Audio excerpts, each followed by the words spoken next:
serve you 5 minutes, and when you get to that spot in your presentation, I will tell you that you have 5 minutes remaining. Please recall that's still your time. You can keep on going. It's not till your time expires that I will tell you that you are out of time. Thank you. With that, we're ready to go with Anderson and Fifth Third Mortgage Company.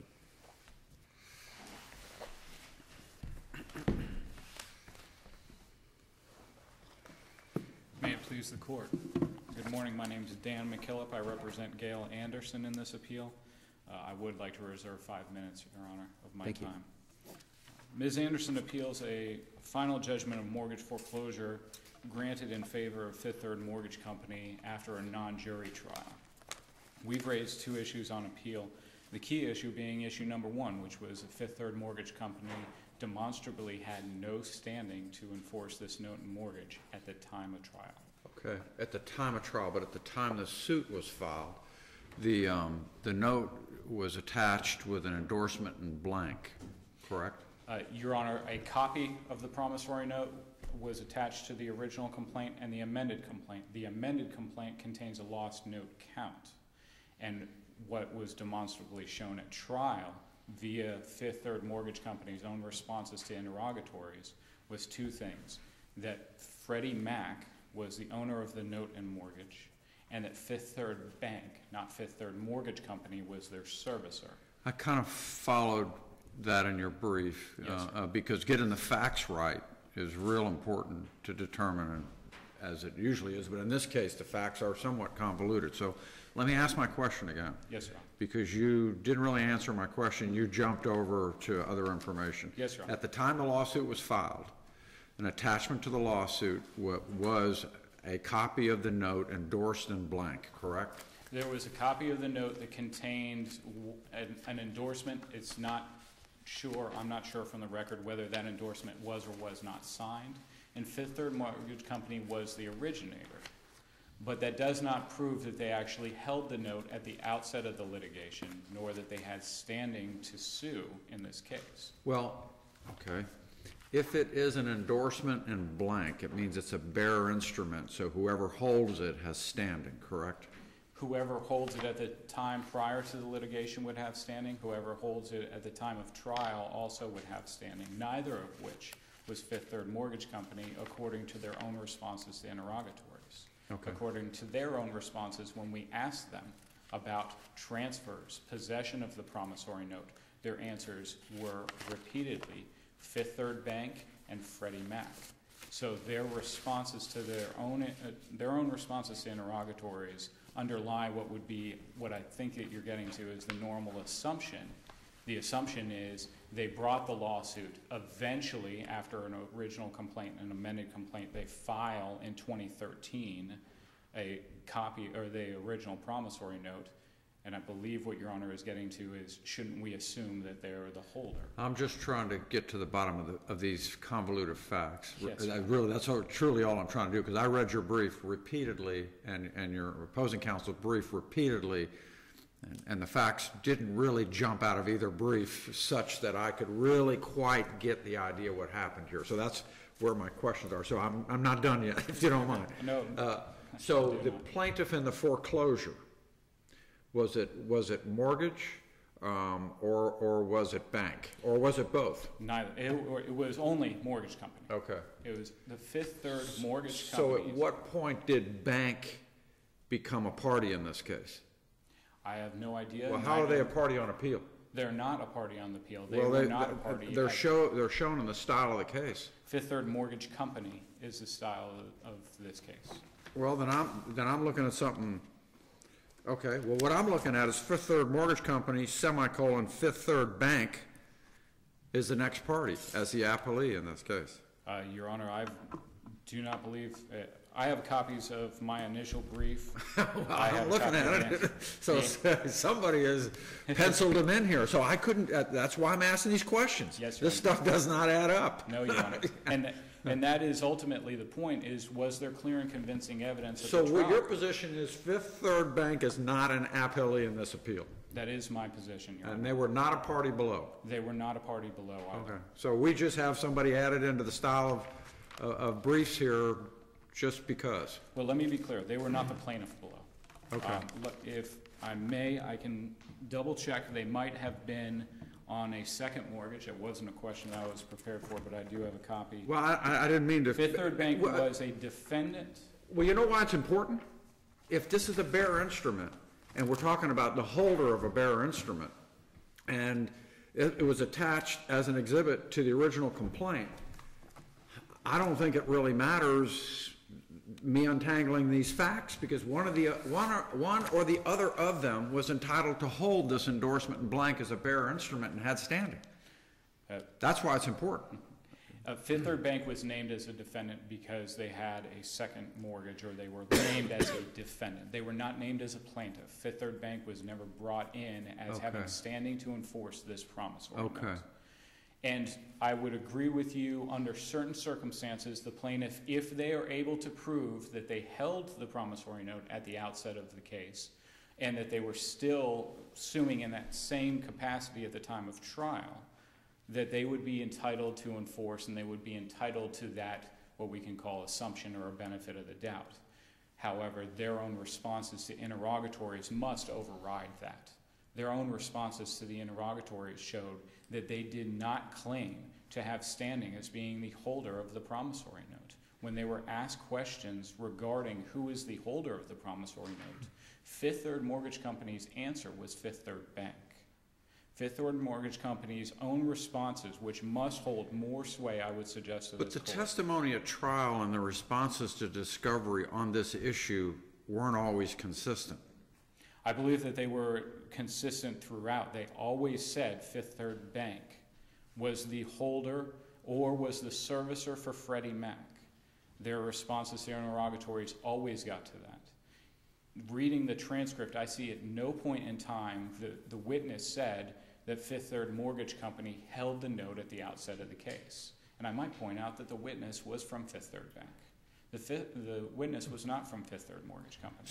So Mortgage made the loan, Mortgage held the paper, Mortgage then sold it to Freddie Mac. I have no idea at what point in time someone else came in.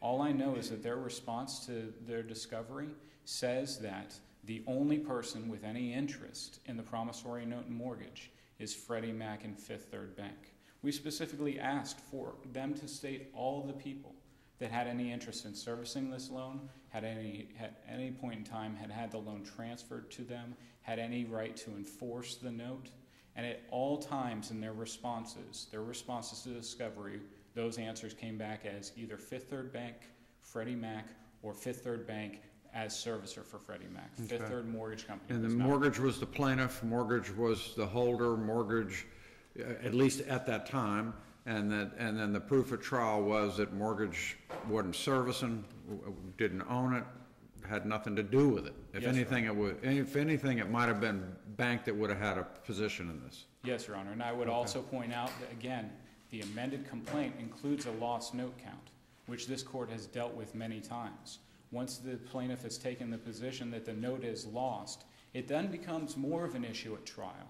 There's even less of an assumption that the plaintiff was actually in possession because they're claiming that the note was lost. That's what their amended complaint, when they filed it, included. So they're no longer entitled under the case law to an assumption that they had possession of that promissory note, which would have been key to being that holder under that bearer endorsement. So is it your position that Mortgage never had standing? Our position is that according to their responses, Mortgage never had standing. At least. So they were the original lender but never had standing to bring the suit, standing to foreclose, standing to be the party plaintiff at trial, none of it? They must be bound by their own responses to the interrogatories. I believe that to be the case. I saw that you repeatedly put in, and I think asked the witness on the stand about the interrogatory answers, and the only parties referenced were Freddie Mac as owner and Fifth Third Bank as servicer. Yes, Your Honor. And that's the nut of your case, really. That's what it comes down to. And I believe that this... And nothing that was testified to at the time of the hearing contradicted that. Nothing that was testified to at the time of the hearing. Because there was only one witness called, which was a records custodian who really had rather superficial knowledge, it appeared. The witness did, and the witness even said that they were themselves confused about the whole situation, that they could not figure the situation out between Fifth Third Mortgage Company, Fifth Third Bank, and Freddie Mac. When they were asked, they said, yes, that's how Well, I don't know that any of us ever quite figured out the relationship either, but there's nothing in the record to figure it out from, as best I can tell. And the issue... I mean, you don't know how the note got from mortgage to Freddie Mac. There's nothing in the record, is there? No, there isn't anything in this record at trial. And ultimately, it comes down to clear and convincing evidence. Did the court have clear and convincing evidence?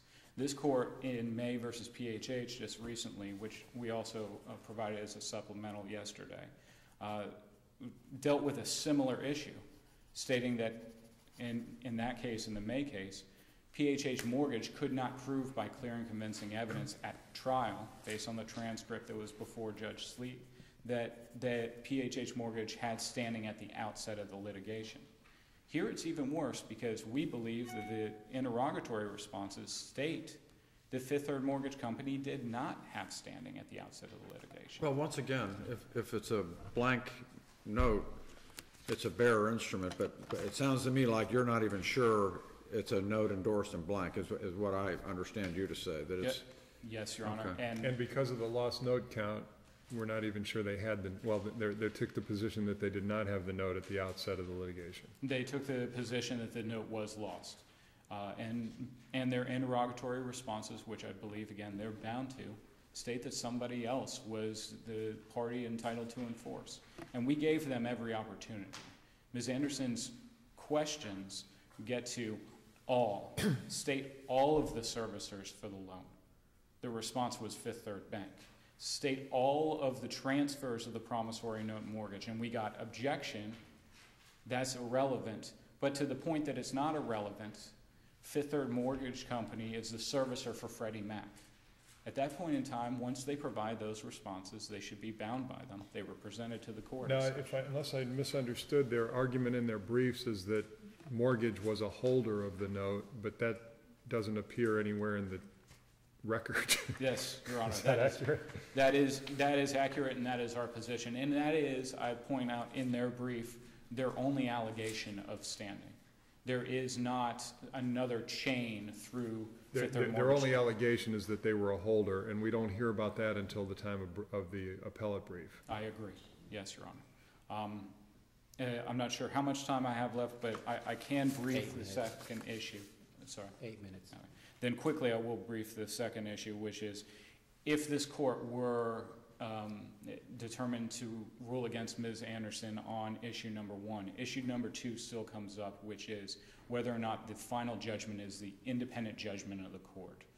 Briefly, the final judgment was entered in an unusual fashion. Plaintiff presented their case in chief. Ms. Anderson presented a motion for directed verdict. The court denied that, then announced that it was prepared to enter final judgment.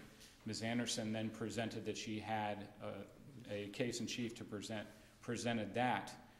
The court still went with its earlier ruling saying that it was going to enter judgment in favor of the mortgage company, and its statement was, give me a judgment. The court signed the judgment that was in front of it. As our brief points out, there are at least 9 different areas where the court could not have come to an independent judgment that those figures were actually due. The answer brief goes to prove our point. The answer brief, which I probably had the ability to move to strike if I wanted to, but I didn't because it goes so far outside of the transcript to try and point out various locations where the court could have used some sort of secret decoder ring to determine the amounts that it actually put in the final judgment. So would this problem have been cured had you had an opportunity to see the proposed judgment and comment on it? That would have been one of the ways to cure it. Yeah. In this situation, you never saw it, is that right? It was handed to the court without showing it. At the hearing it was? At the time of trial. Okay. And I think a little bit of background, there were scores of cases there that day. The judge was clearly put himself on a time clock and was ready to get these things done, as often happens with foreclosures. It's typical of foreclosures. It should not be typically done where a final judgment is entered without the ability to comment on it, especially in a case like this where it was clearly contested.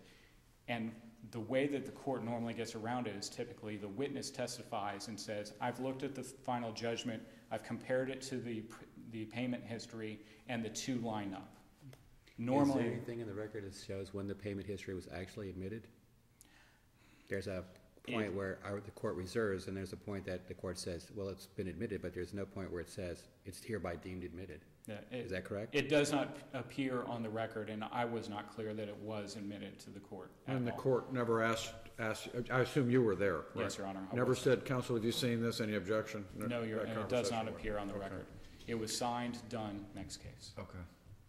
I'd like to reserve the remaining part of my Let me time. ask you one more thing before you sit down. Yes, Your Honor. There was, it appeared at one point in the transcript like the judge was ready to dismiss the case, and then your opposing counsel, whoever it was, at the hearing, produced a 1999 servicing agreement that identified Fifth Third Mortgage and Fifth Third Bank as in some capacity.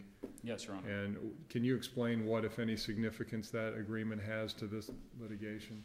I would argue it doesn't have any. It does not link up. It's well before this promissory note and mortgage were created. It has no relationship to Freddie Mac, who is claimed to be the owner of the note. I don't mean to interrupt, but I want to seize on that. The servicing agreement predates this loan? Yes, Your Honor. Okay, that's It's a what I thought. 1999 servicing agreement between Freddie Mac between Fifth Third Mortgage Company and It Fifth Third identified, Bank. if I'm correct, I believe it identified Fifth Third Bank as a servicer for Fifth Third Mortgage. Certainly. But I don't know what And that- significance that has to this case. It does not link up Fifth Third Mortgage Company with Freddie Mac. At the very best, it puts both of them over Fifth Third Bank, but it does not relate the two organizations to Ms. Anderson's loan. Okay. I reserve the rest of my time. Thank you.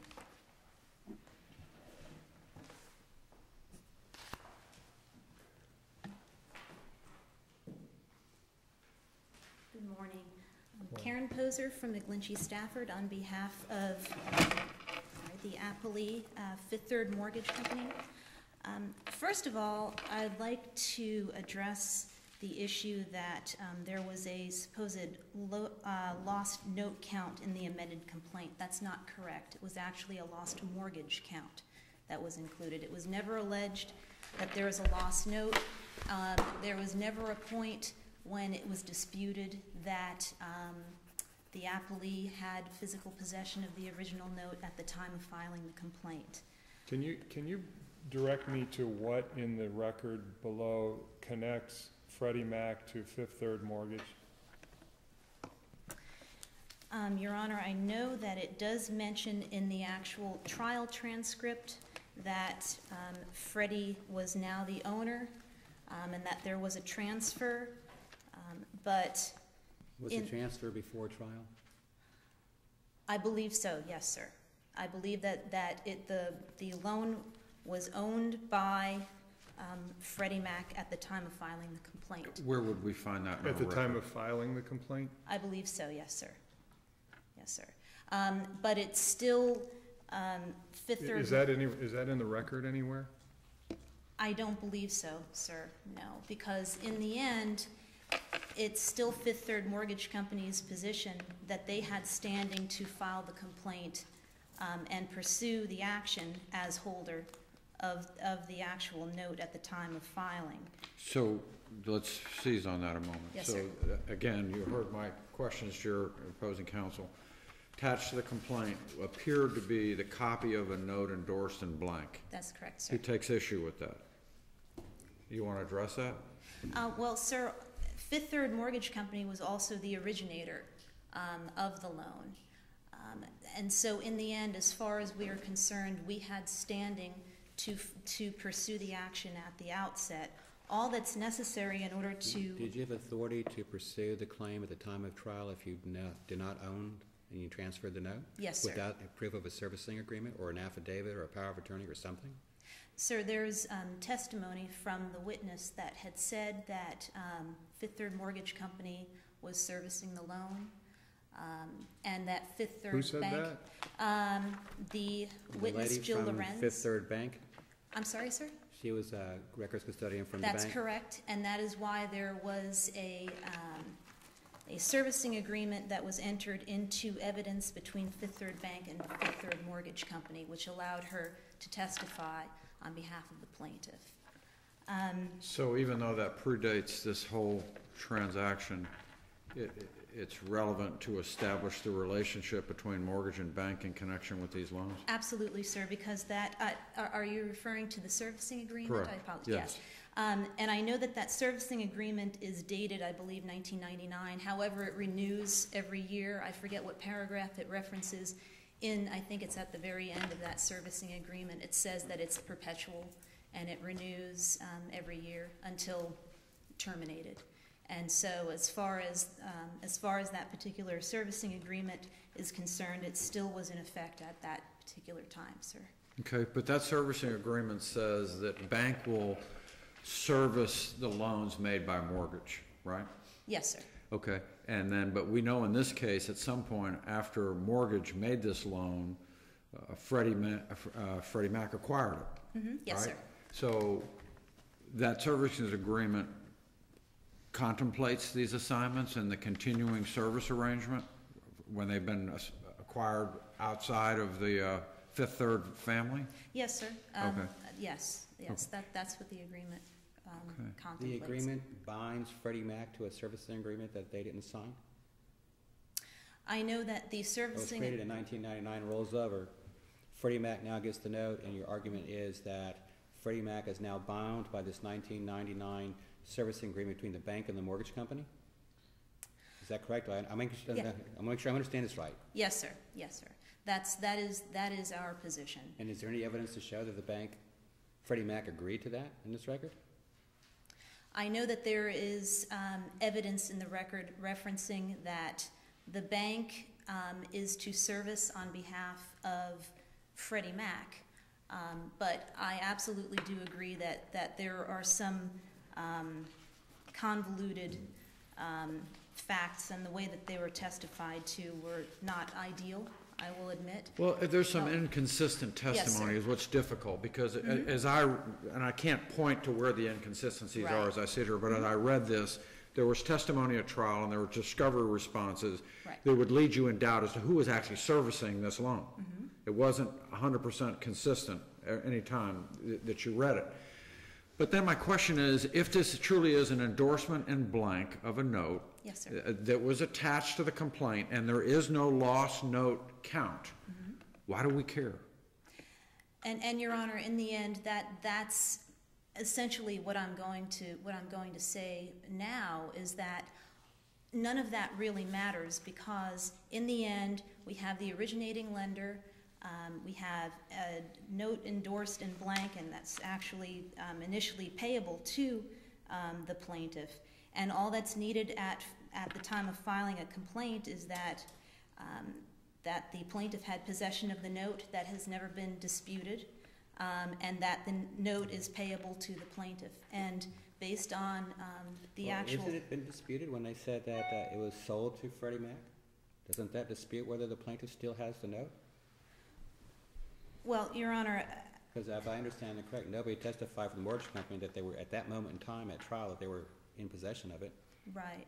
Well, but in the end, ownership is not necessary in order to No, but establish being the the holder is, and Yes, if sir. you have sold it and you have signed it or you have transferred it to Freddie Mac, you arguably would not be the holder. So the question was, no one challenged it. It seems like there's evidence to suggest that there's at least an inferential challenge.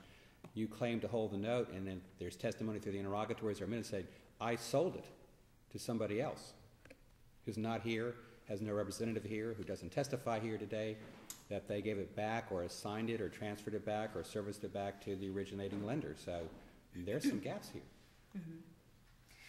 Your Honor, I think. Well, I could be wrong. I've been wrong before. I've got Supreme Court opinions. As the servicer, though, don't you have the right to pursue this matter? Yes, sir. You have standing. Yes, sir. And I think even beside that, on the face of the initial complaint and the documents attached to it, and it's, as I said, never been disputed that the plaintiff had possession of the note at filing the complaint, and that the note was payable to the plaintiff. Now, in terms of these interrogatory responses that were just referenced to, and that discussed basically the possession or who in the end had ever held this note, so to speak. Those interrogatories had never been raised as an issue until the reply brief, Your Honors. And as far as we're concerned, that issue cannot be raised now. And that's in accordance with the case of JAB Enterprises versus Gibbons. And that's 596 Southern 2nd, 1247. So as far as we're concerned, that particular argument has been waived and abandoned. The fact that there were supposed interrogatory responses that referenced that that Fifth Third Bank was the only holder, if you will. And also with respect to those actual interrogatory responses, those interrogatory responses were clearly not even complete. All that's referenced on there, obviously, and as was stated earlier, was that Fifth Third Bank was the only holder ever. That doesn't make any sense. I mean, obviously, the originator of the loan must have been a holder at some point. And so it's our position that in the end, the judge had considered all of this evidence and still found that Fifth Third Mortgage Company certainly had standing to pursue this particular action. Freddie Mac is exclusively a secondary purchaser of these types of instruments, correct? In other words, they don't originate loans and they don't service loans. That is correct, sir. Okay. Yes.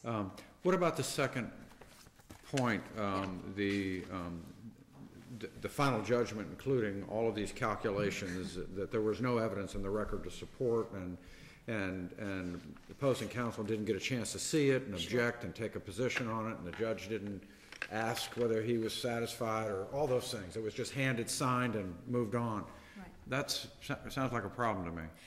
Well, sir, first of all, with respect to the judgment having been entered without opposing counsel having reviewed it, opposing counsel had actually never objected to the entry of that judgment. And so as far as we're concerned, that issue can't be raised at this point. So when that judgment was handed to Judge Rapkin, I think, who was presiding at the time. Yes, sir. It was done in open court at the conclusion of the hearing, and there was no objection or no suggestion by opposing counsel, gee, can I see that, or none of that happened. That's correct, correct, not in sir. our record. The transcript won't reflect any of that. Is that right? That's correct, sir. As far as I am aware now, admittedly, I was not present during that trial. I did not try that case. But the transcript yes, sir. Doesn't show any of that, correct? Yes, the only thing that is referenced is that counsel for Ms. Anderson had requested a certain amount of time in order for him to ultimately bring an appeal. So he wanted an extended sale date, it seemed. So that was really the only discussion or inquiry made at the time of entry of that judgment. I cite to a particular case in my brief that references that the verbatim adoption of a judgment proposed by a party is certainly not prohibited. And then with respect to the entry of the payment history, again, admittedly, even by reviewing the trial transcript, it is convoluted. However, if it's read through in its entirety, it reflects that the appellee had attempted to move it into evidence at one point. Counsel for Ms. Anderson did object to that. The judge reserved. And then later on, I believe it was during cross, counsel for Ms. Anderson began questioning the witness as to the contents of the payment history. And at that point, the judge had made reference to, well, it's already admitted, so whatever is stated within the actual payment history, it says what it says. So as far as I'm concerned, that argument is waived because counsel for Anderson was already questioning the witness as to the contents of that payment history. And the judgment essentially, judge had eventually stated that it was entered into evidence at that point. Now, whether there was a formal, this payment history is now hereby entered as plaintiff's exhibit, what have you, no, that did not occur.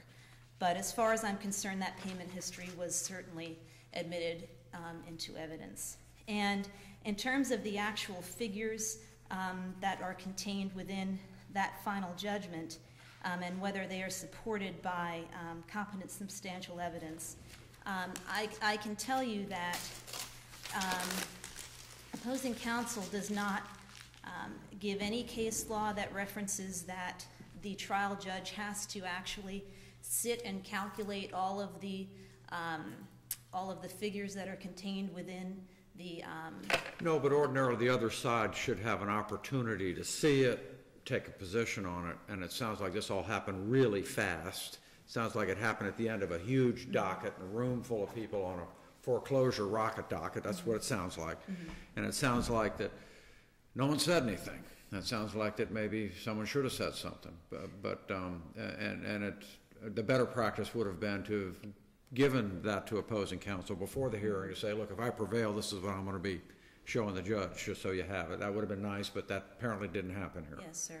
And as far as we're concerned, it was opposing counsel never objected to the entry of that judgment. And so as far as we're concerned, the payment history was entered into evidence.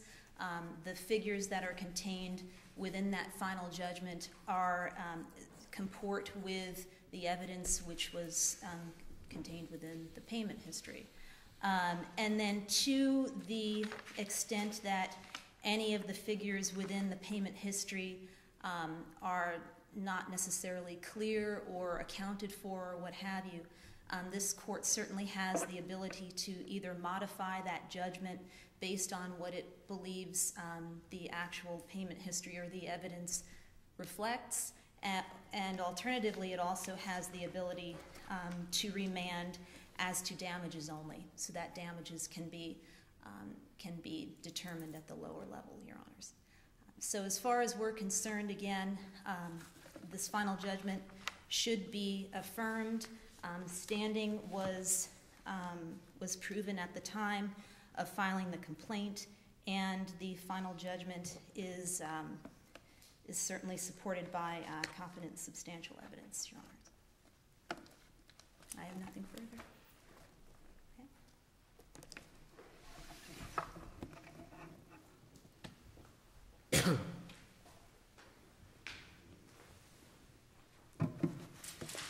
If I may, I'd like to address whether we waived the issue of the interrogatory answers or not, and I don't believe we did. In page 10 of our initial brief, we quote the trial transcript where I asked the witness, so let me summarize your testimony. Let me know if I'm correct or incorrect.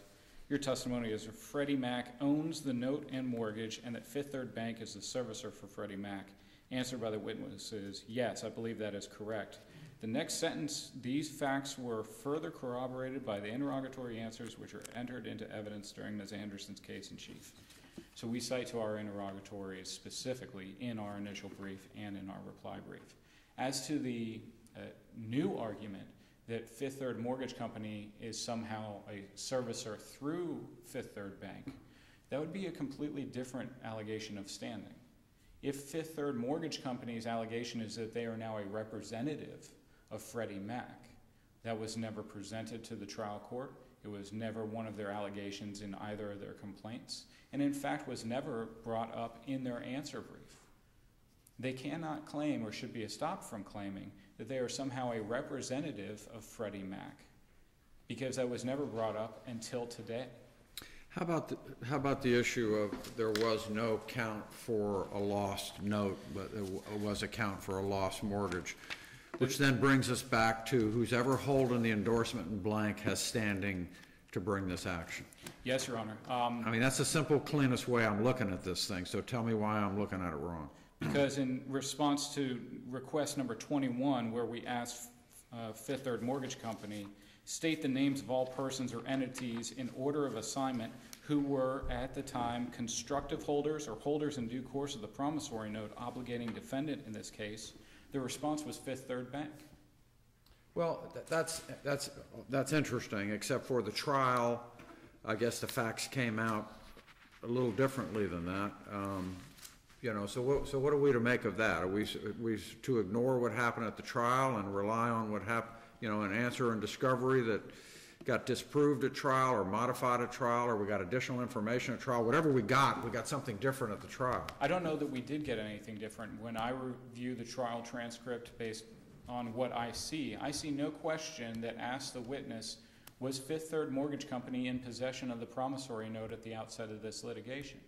This witness never testified that he had any personal knowledge of that. Well, if it's an endorsement in blank, what's the point of that interrogatory anyway? It was attached to the complaint as an endorsement in blank, which means who's ever holding it has standing. It becomes a bearer instrument. So, I mean, the interrogatory question itself is kind of odd because you have a complaint with an attached note that appears to show an endorsement in blank. I believe that Your Honor would agree with me that just because a plaintiff puts their name on a complaint and attaches a copy of the promissory note does not necessarily mean that at that time they actually hold it. The purpose of that interrogatory response is for the plaintiff to give us an entire chain of who owned the promissory note and when, including dates. The point of that interrogatory is to figure out whether they actually can show that they are entitled to enforce the promissory note both at the outset of the litigation and at the time of trial. And their response was that the only person that was a holder in due course or a constructive holder at any time was Fifth Third Bank. It's certainly possible that Fifth Third Mortgage Company's name was on the promissory note, but that note never actually made it to Fifth Third Mortgage Company's vault, that it was transferred immediately to Fifth Third Bank. That's entirely possible, and that would jive with what their interrogatory responses are. It appears clear from what their own testimony was that the owner of this note and mortgage is Freddie Mac, their servicer is Fifth Third Bank. The only person that they ever claimed was the holder of the promissory note was Fifth Third Bank. And they should always be stopped from making some sort of inference against the interrogatories, because that's what they're asking for at this point, is an inference. They're asking the court to take an inference in opposition to what their own sworn testimony was, without any evidence at all at the time of trial. Certainly not clear and convincing evidence at the time of trial by any testimony that says Fifth Third Mortgage Company held the note at the outset. It may be an inference, it may be a presumption, but it certainly must be a potentially rebuttable presumption that any plaintiff that claims that they have the promissory note, that should be able to be rebutted. Otherwise, then there is no reason to even present anything else. If the plaintiff can just put a stamp on the top of the form that says, I am the plaintiff and I hold the note, and they eventually bring it in years later, if the court is always going to infer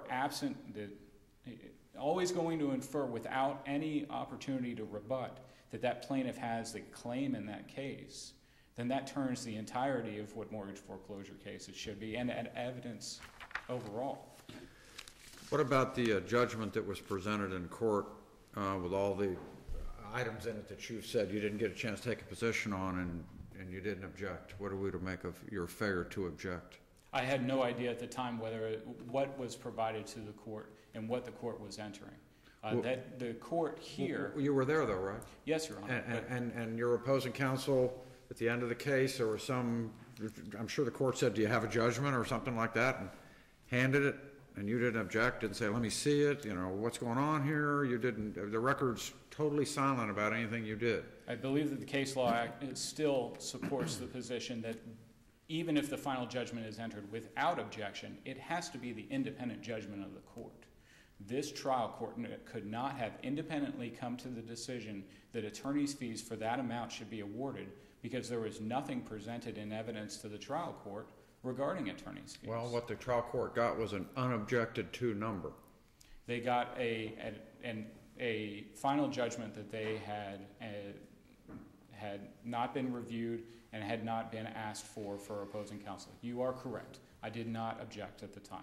Is it the better practice? And I'm not picking on you. I mean, this stuff happens. We've all, you know, it can happen to anybody, you know, but I mean, we have to sort of make something of the failure to preserve the issue. That's all. I believe that a final judgment that is entered without substantial evidence doesn't necessarily need to be preserved at the time of trial. We can bring up on appeal any judgment that is not supported by competent substantial evidence. The award of attorney's fees is certainly not. The appellee's position that $150 of the title search expenses is actually supported by a number in the payment history Let me that says. pause you there because the time has long since expired, but since you were having such a wonderful dialogue with Judge Morris, I did want to interrupt. Thank you, Your Honor. Good argument, both of you. Thank you both.